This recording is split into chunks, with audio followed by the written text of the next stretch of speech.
Wafer wafer wafer শুধুমাত্র এই রমজান উপলক্ষে আপনাদেরকে বিশেষ এক অফার দেওয়া হলো। আপনারা এই অফারে দ্রুত অংশগ্রহণ করুন। জি, অফার ঠিকই শুনতে পাইছেন। এটা হচ্ছে বাংলাদেশের এক বিশেষ ব্যক্তিত্ব সম্পন্ন পণ্ডিত। তিনি হচ্ছে এই রমজান উপলক্ষে, ঈদ উপলক্ষে তার ভক্তবিন্দুদের জন্য এক সুন্দর নতুন অফার নিয়ে এসেছেন, যেটা করে আপনি হতে পারেন বিলিনিয়ার, মিলিনিয়ার। সেটা কি? আপনি ঘরে বসে খুব সহজে ইনকাম করতে পারবেন বা ঘরে শুয়ে থেকেও ইনকাম করতে পারবেন। যদি আপনার বাবার অটুট সম্পদ থাকে, সেই সম্পদ বিক্রি করে মোবাইলে উঠাবেন, ফ্রিল্যান্সিং করবেন, আপনি ধনী থেকে গরিব হয়ে যাবেন। খুব সিম্পল। এটা হচ্ছে তার ভক্তদের জন্য তিনি হচ্ছে উৎসর্গ করে দিয়েছেন।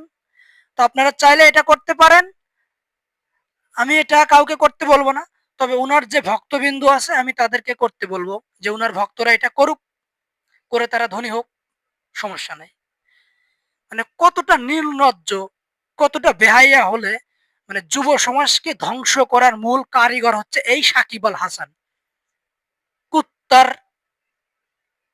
বললাম না, মানে এতটা নিকৃষ্ট একজন ব্যক্তি।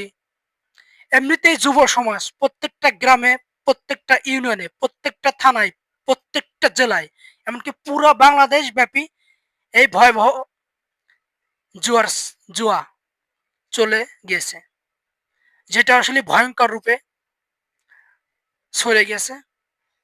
এটা থেকে কোনোভাবেই কেউ রেহাই পাচ্ছে না। প্রত্যেকটা নেশা খুবই গুরুত্বপূর্ণ। এর ভিতরে হচ্ছে জুয়ার নেশা। এটা একটা খুবই বাজে নেশা। এটাতে যারা অ্যাটাক হয়েছে, এরা এটা কখনো ছাড়তে পারেনি। বেশ কয়েকজন লোকের সাথে আমার সাক্ষাৎ হয়েছে, কথা হয়েছে।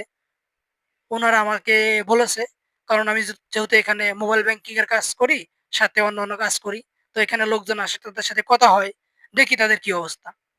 তো আমি ভাই আপনাদেরকে এতটুকুই বলবো, আপনারা তার পা চাটেন, তার গোলামি করেন, ঠিক আছে, কিন্তু তার এই অফারটা আপনারা গ্রহণ করেন না।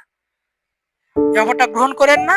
নিজের পরিবারকে ভালো রাখুন, নিজে ভালো থাকুন, দেশকে ভালো রাখুন, সুস্থ থাকুন। শুভকামনা রইল।